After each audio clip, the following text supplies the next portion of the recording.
आप सभी को नमस्कार। लास्ट जो टॉपिक हमने डिस्कस किया था उसका नाम अनुसूची था, जो बहुत ज़्यादा महत्वपूर्ण टॉपिक था। जिस टॉपिक को आज हम डिस्कस करने वाले हैं वो भी कम महत्वपूर्ण नहीं है। पॉलिटिकल साइंस की किताबों में इस टॉपिक का नाम रखा गया है स्रोत, सोर्सेस।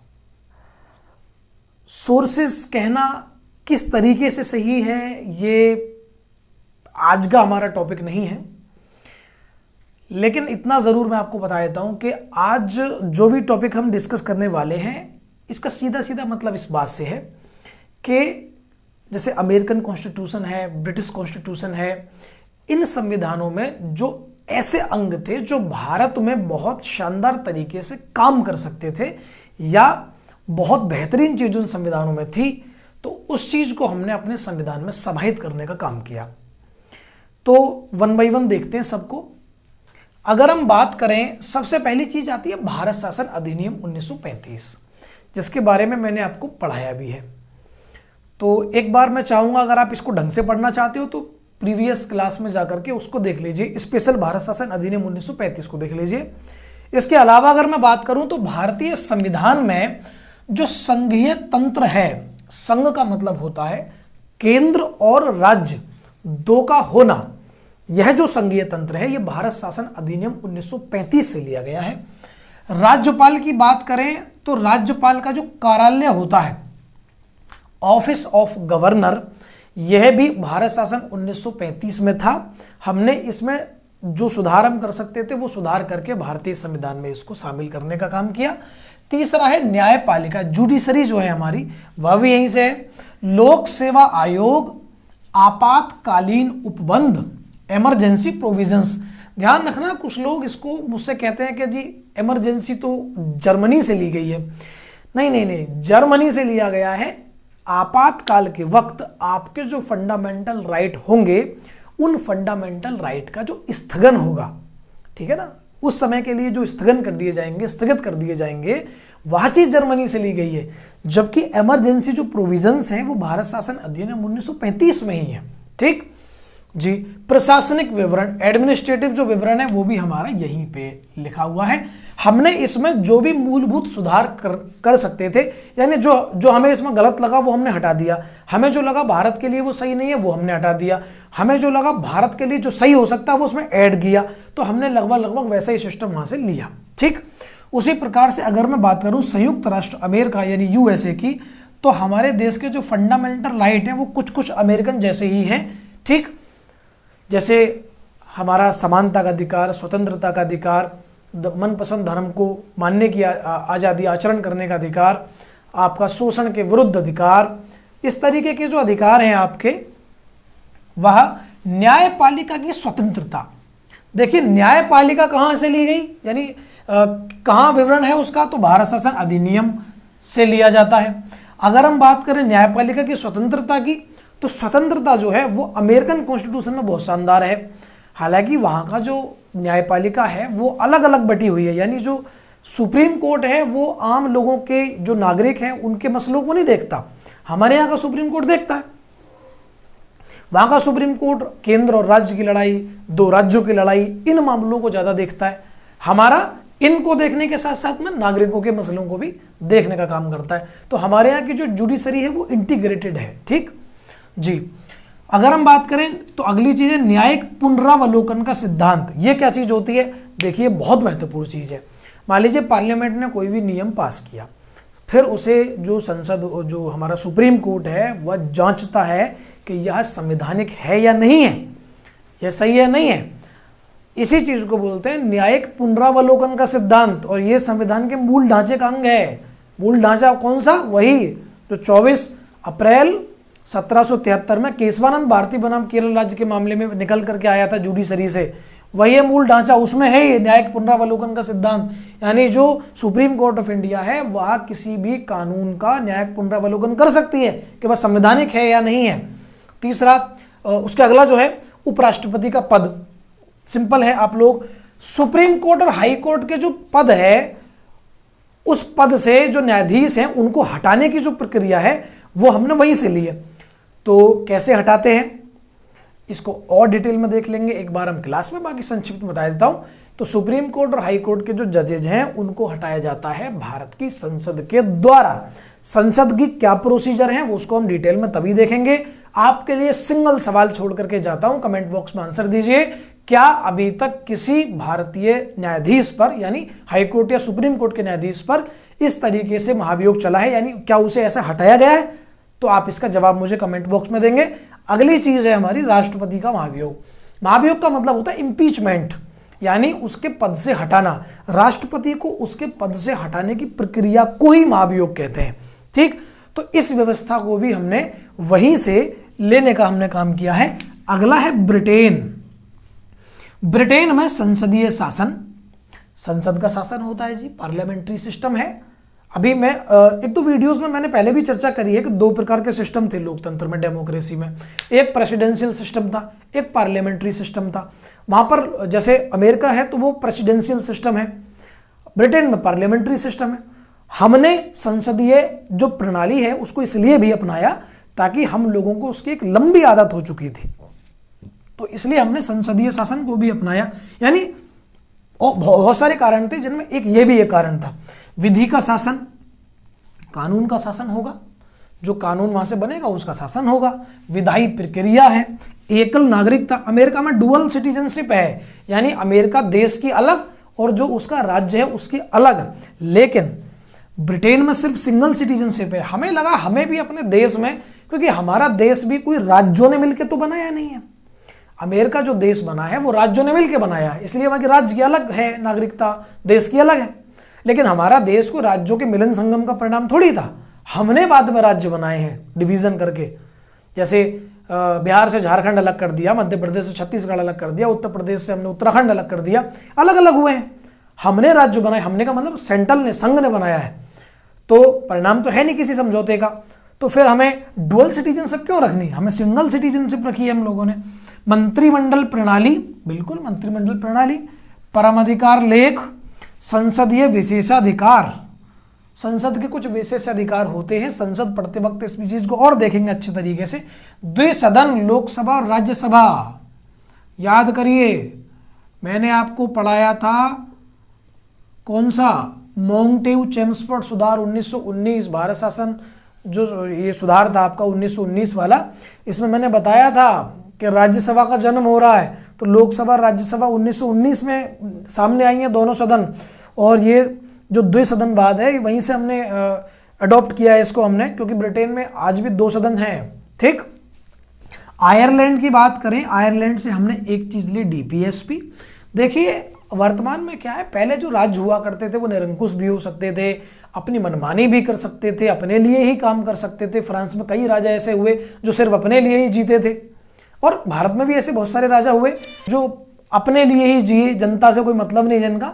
लेकिन वर्तमान में जो शेड्यूल है, वर्तमान में जो राज्यों का स्वरूप है वो कल्याणकारी राज्य का है। यानी राज्य का मतलब होगा, राज्य मतलब स्टेट या सरकार कह लीजिए, उसका जो मतलब है वो है लोगों के हित से है। लोग सुनेंगे तो लोगों के हित की बात होनी चाहिए। तो वो जो हित है वो हमारा लिखा हुआ है डीपीएसपी में, directive principles of the state policy. राज्य के नीति निर्देशक तत्व, यानी राज्य कैसा होगा, राज्य कैसे काम करेगा, इसके निर्देश लिखे हुए हैं। तो ये जो व्यवस्था है ये आयरलैंड के कॉन्स्टिट्यूशन में बहुत अच्छी थी। थोड़ा बना कि इसमें हमने सुधार जो किया उसके बाद हमने इसे आयरलैंड से लिया। अगली जो चीज है वो राष्ट्रपति का निर्वाचन पद्धति की बात हम करें तो राष्ट्रपति का जो निर्वाचन किया जाता है हमारे देश में, देखिए कुछ लोग आलोचक कहते हैं कि राष्ट्रपति का भी चुनाव क्यों नहीं करवाया जाता, जैसे प्रधानमंत्री का चुनाव होता है। तो भाई फिर वो पार्लियामेंट्री सिस्टम कैसे बचेगा, समझो बात को, फिर वो प्रेसिडेंशियल सिस्टम हो जाएगा जब राष्ट्रपति का चुनाव होगा। तो हम जानबूझ के नहीं करवाते क्योंकि हमने व्यवस्था ही ऐसी बनाई है। तो राष्ट्रपति हमारे राष्ट्र के प्रमुख हैं, जबकि सरकार के प्रमुख प्रधानमंत्री होते हैं। इसीलिए हमने राष्ट्रपति की निर्वाचन जो पद्धति है वो जानबूझ के कैसी रखी है। मैंने लास्ट जो वीडियो बनाई थी राष्ट्रपति वाली, द्रौपदी मुर्मू जी वाली, उसमें मैंने बताया था किस पद्धति के आधार पर राष्ट्रपति का चयन होता है। बाकी और मैं राष्ट्रपति के समय में डिटेल से डिस्कस करने वाला हूं। हालांकि मैंने राष्ट्रपति को पढ़ाते वक्त भी बहुत डिटेल में ही बताया था, तो आप लोग उसको देख सकते हैं एक बार। और कौन सी वो पद्धति है जिसमें भारत में चुना जाता है हमारे राष्ट्रपति को, उस पद्धति को आप मुझे कमेंट बॉक्स में बताएंगे। ठीक।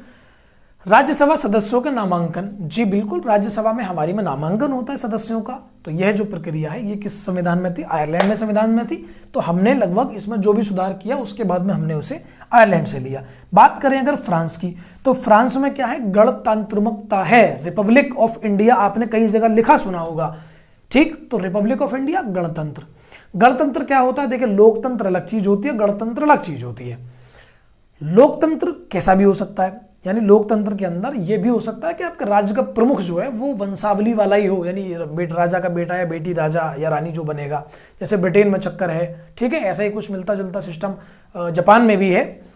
तो हमने जो अपनाया वो हमारे देश का जो प्रमुख होते हैं भाई, वो तो हम खुद चुनते हैं। अभी अभी हमने देखा आयरलैंड से लिया हमने वो निर्वाचन पद्धति, इसीलिए हम क्या है? गणतंत्र हैं। हम राजतंत्रमक लोकतंत्र नहीं है, हम गणतंत्रमक लोकतंत्र हैं। ठीक। प्रस्तावना में 3 शब्द है, समानता, बंधुता और स्वतंत्रता। ये 3 जो शब्द हैं वो हमने लिए हैं फ्रांस के कॉन्स्टिट्यूशन से। कॉन्स्टिट्यूशन से बड़ी बात कहूं तो फ्रांस की क्रांति में इन तीनों शब्दों का प्रयोग हुआ था। ठीक। लिबर्टी, इक्वलिटी एंड फ्रेटर्निटी, तो इन तीनों शब्दों का प्रयोग हुआ था, उसके संविधान में भी यूज हुआ। हमने इसे फ्रांस के कॉन्स्टिट्यूशन से लेने का कार्य किया और इन तीनों शब्दों का बहुत ज्यादा महत्वता भी है। तो और देखते हैं और कौन कौन से देश हैं वो। सबसे पहले मैं आपके लिए 1-2 सेकंड दे देता हूं, आप स्क्रीनशॉट ले लीजिए। देखिए, अभी जो हमने देखे और ये जो देश मैं आपको बताने वाला हूं ये कंप्लीट है।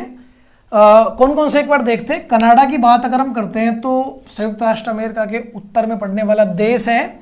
सशक्त केंद्र के साथ में संघीय व्यवस्था, जी हाँ, संघीय व्यवस्था तो ले ली हमने। ठीक, लेकिन सशक्त केंद्र हो जो कभी राज्य वहां से टूट ना पाए, ऐसी व्यवस्था जो है कनाडा में है। और इस चीज को हमने वहां देखा।